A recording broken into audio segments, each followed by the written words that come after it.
G'day everyone, I'm Dr. Amelia Fraser. And look, I need to have a yarn with you today about something that could genuinely save your life. I've been practicing medicine here in New Zealand for over 15 years now, and I reckon one of the most heartbreaking things I see is blokes coming into my clinic with prostate cancer that's already spread, when it could have been caught way earlier. Every year, thousands of men are walking around with what I call a ticking time bomb inside them. Prostate cancer that doesn't get picked up until it's too late. Now, I'm not saying this to scare you, mate. I'm saying this because I've seen too many good Kiwi men, fathers, grandfathers, husbands, leave it too long before getting checked. Here's the thing that really gets me. About 1 in 8 men will be affected by prostate cancer at some point in their lives. According to the latest figures, we're looking at hundreds of thousands of new cases diagnosed globally each year, and tens of thousands of deaths.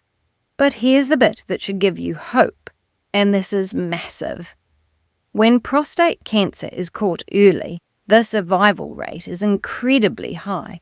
We're talking around 98%. 98%, you guys. That's not a small number. That means if you catch this thing early, you've got an excellent chance of being around to see your grandkids grow up, to go fishing with your mates, to enjoy your retirement.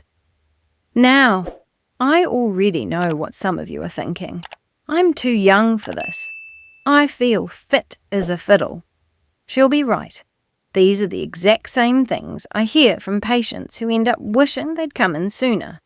Age is just one factor, mate. Your family history, your lifestyle, your ethnicity, even what you eat, all of these play a role in your prostate cancer risk. So today, I'm going to walk you through 8 warning signs that every man should know about. And I'm also going to tell you about the one test that could catch this thing even when you have 0 symptoms. Because here's a truth bomb for you. Plenty of men with prostate cancer don't have any symptoms at all in the early stages. I had a patient, lovely bloke from Christchurch, came in at 58 with no symptoms whatsoever. None of the signs I'm about to describe. Turned out he had prostate cancer. The only reason we caught it was because of a routine PSA test, so stick around for that, because it might be the most important part of this whole video. Right, let's crack into it.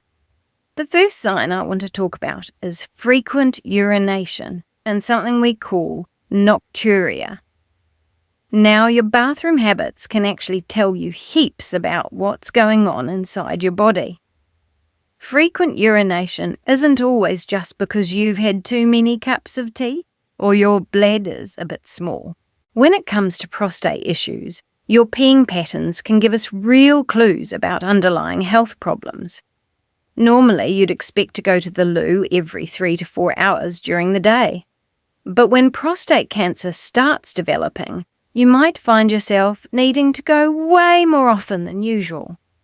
This extra running back and forth to the toilet isn't just random. It can indicate changes in the size and function of your prostate. Nocturia takes this disruption to another level. Instead of getting a good night's kip, you're up multiple times to use the bathroom. Most adults can sleep for 6 to 8 hours without needing to urinate, but prostate problems can mess with this natural sleep cycle. Every trip to the toilet during the night could be your body's way of telling you something needs attention. Now, here's where I need to be straight with you, because I've seen the comments and questions from people worried about this.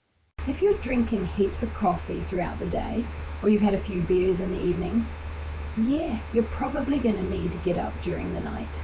That's pretty normal. One of my patients, a retired builder from Auckland, was worried sick because he was getting up once or twice a night. Turns out he was having 3 or 4 flat whites after dinner. cut back on the caffeine, problem sorted.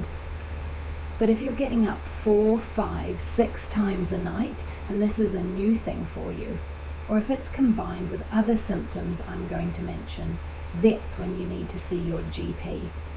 Don't just put it down to getting older.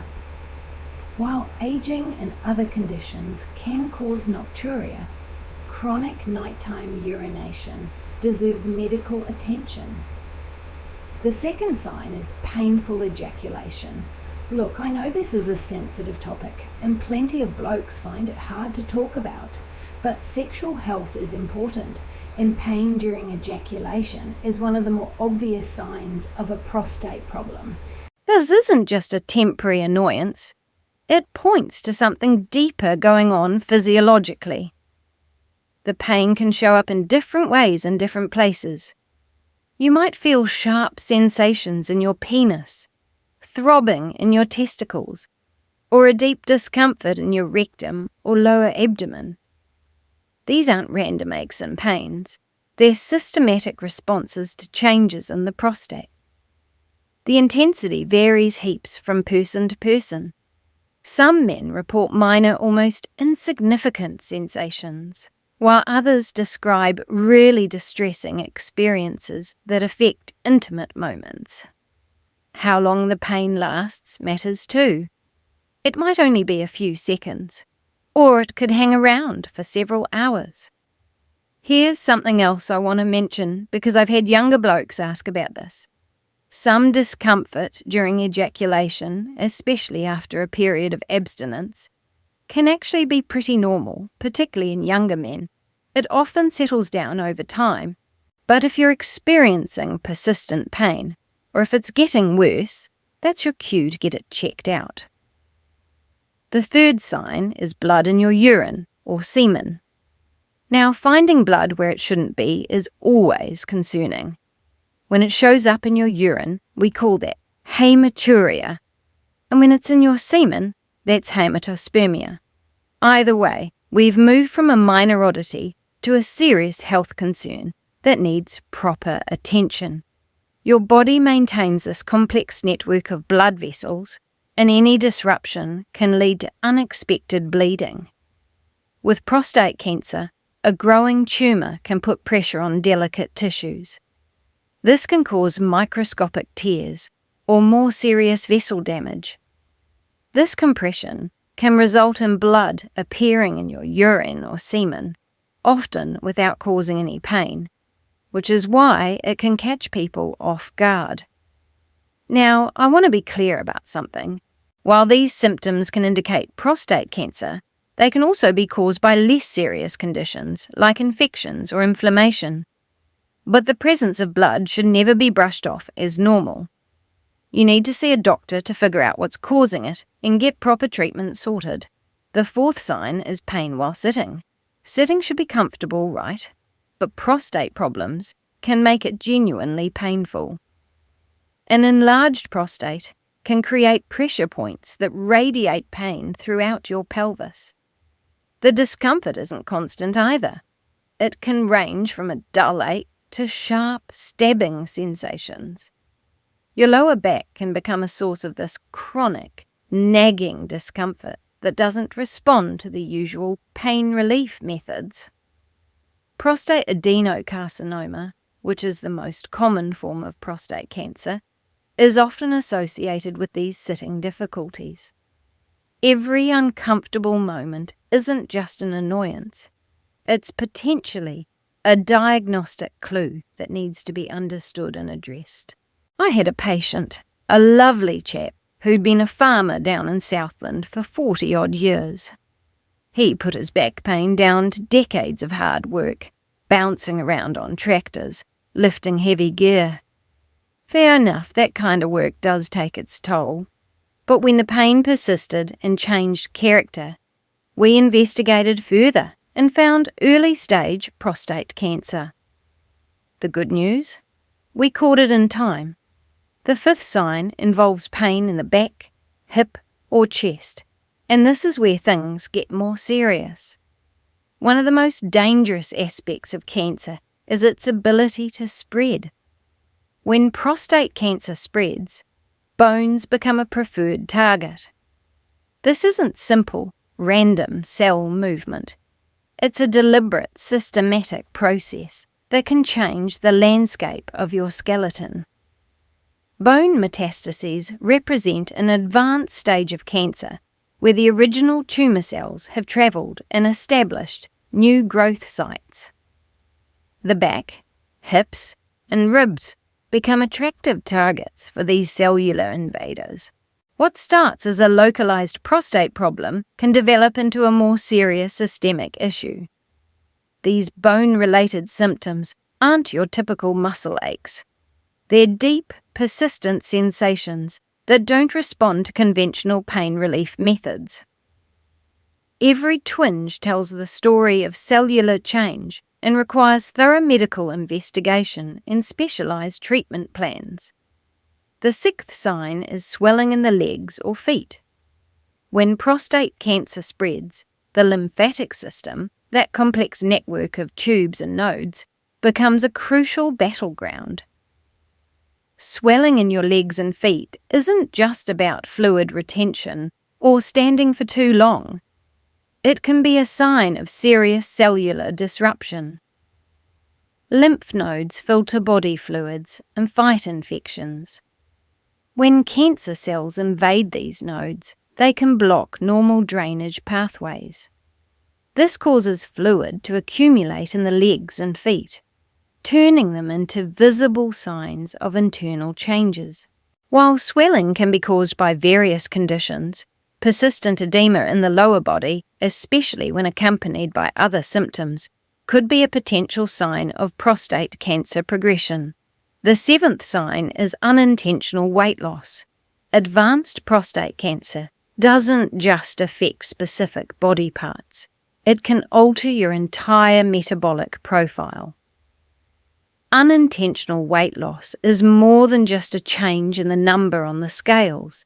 It's a comprehensive metabolic signal that something fundamental is changing in your body.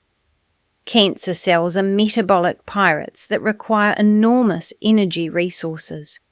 They create a systemic environment where your body burns calories rapidly. This isn't voluntary dieting or increased activity. It's an involuntary transformation caused by the disease process. During this process, fatigue becomes your constant companion. The energy drain isn't just physical.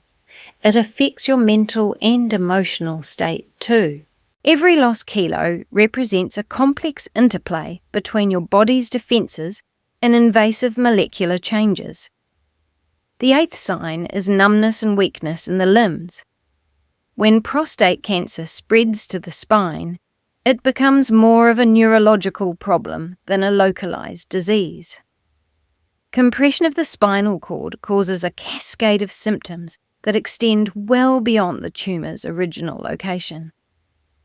Numbness, tingling, and weakness in the arms and legs are the neurological system's responses to spinal cord compression.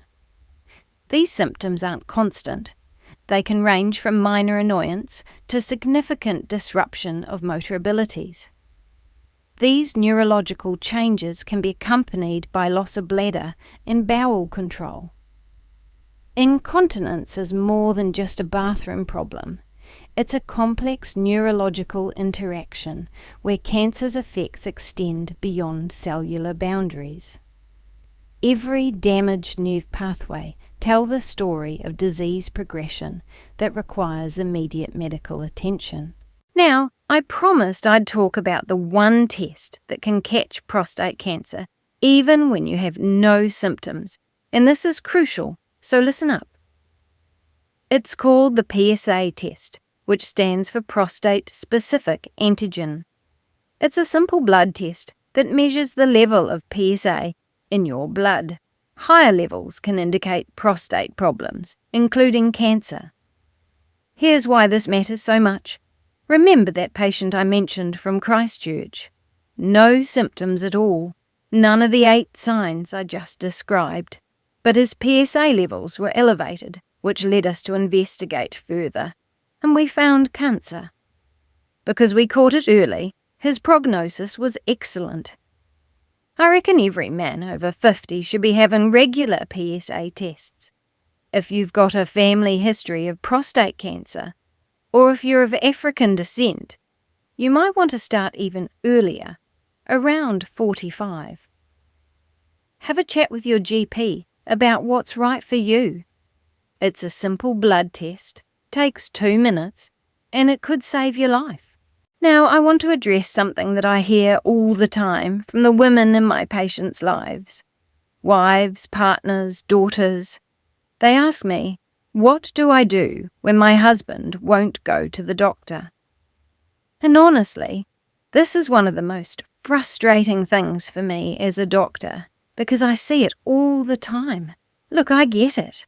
A lot of Kiwi blokes have this she'll be right attitude. We're brought up to be tough, to not make a fuss, to just get on with it. But when it comes to your health, that attitude can be deadly. Literally. If you're watching this and you've got a man in your life who won't get checked, here are a few things that might help. First, don't nag. I know that sounds counterintuitive, but nagging often makes people dig their heels in.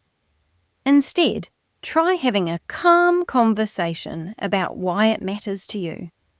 Tell him you want him around for the grandkids, for retirement, for all the plans you've made together. Second, make it easy. Book the appointment yourself if you have to. Offer to drive him there. Some men are more worried about the hassle of making an appointment than the actual checkup itself. Third, appeal to a sense of responsibility. If he won't do it for himself, maybe he'll do it for his family. Remind him that looking after his health is part of looking after the people who depend on him. And to the men watching, if someone who loves you is asking you to get checked, please just do it. It's not a big deal. It's a conversation with your doctor and a blood test. That's it. And it could give everyone peace of mind, or it could catch something early when it's most treatable. Now let's talk about who's most at risk, because understanding your risk factors is really important. Age is a significant risk factor for prostate cancer. The disease becomes more common after 50. If you're in that age bracket or older, regular checkups become even more important. Ethnicity plays a role too. Men of African descent are more likely to develop prostate cancer than men of other ethnicities, and the reasons for this difference aren't entirely clear. Additionally, men of African descent more frequently develop aggressive and advanced prostate cancer, which is why earlier and more frequent screening is often recommended. Family history is another major factor. If a parent or sibling in your immediate family has been diagnosed, your risk increases. Additionally, a family history of BRCA1 or BRCA2 gene mutations, which are associated with high breast cancer risk, or a family history of breast cancer, can also increase your risk of developing prostate cancer. Being overweight may also increase your risk of prostate cancer, although research findings are mixed. What we do know is that obesity increases the likelihood of aggressive cancer and recurrence after initial treatment. So, maintaining a healthy weight through good nutrition and regular exercise is another way to look after your prostate health. I also want to briefly mention what happens if you do get diagnosed, because I know this is something that worries a lot of men. One of the concerns I hear most often is about the side effects of treatment, things like incontinence and erectile dysfunction. I'm not going to pretend these aren't real possibilities, because they are. Some men do experience these issues after treatment. But here's what I want you to understand. Medical treatments have come a long way. There are now more options than ever, including active surveillance for slow-growing cancers, newer surgical techniques that preserve more function, and various therapies that can help manage side effects. And here's the thing. The earlier we catch the cancer, the more treatment options you have, and often the less aggressive the treatment needs to be. Another reason why getting checked early is so important. If you're worried about what treatment might mean for you, have that conversation with your doctor. A good urologist will talk you through all your options and help you make the decision that's right for your situation. Before I wrap up, I want to share something that I think is really important. Some of the symptoms I've described today, like needing to pee more often or having some aches and pains, can absolutely be caused by other things. Getting older, drinking too much coffee, years of physical work. A 63-year-old former builder who's had a few injuries and drinks coffee all day is probably going to have some of these symptoms without having cancer. The point isn't to panic every time you need to get up at night. The point is to be aware, to know your body, and to get checked if something changes or if you're at higher risk. It's about being proactive rather than burying your head in the sand. I've been doing this job for over 15 years, and I've seen both sides. I've seen men who came in early, got treated, and are now living full, healthy lives. And I've seen men who waited too long because they didn't want to make a fuss, or because they convinced themselves it was nothing. I know which group I want you to be in. So here's what I want you to take away from today. Know the signs, the frequent urination, the painful ejaculation, blood where it shouldn't be, pain while sitting, bone pain, swelling, unexplained weight loss, and numbness or weakness.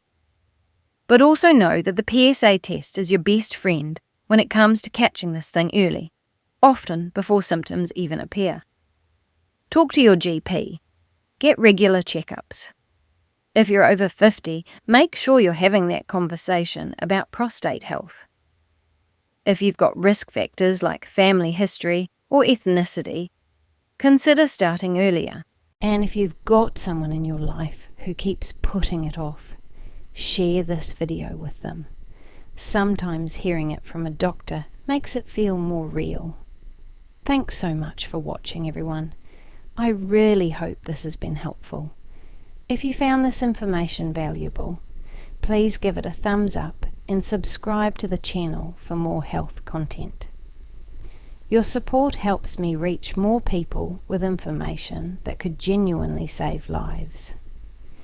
Take care of yourselves and take care of each other. I'll see you in the next one.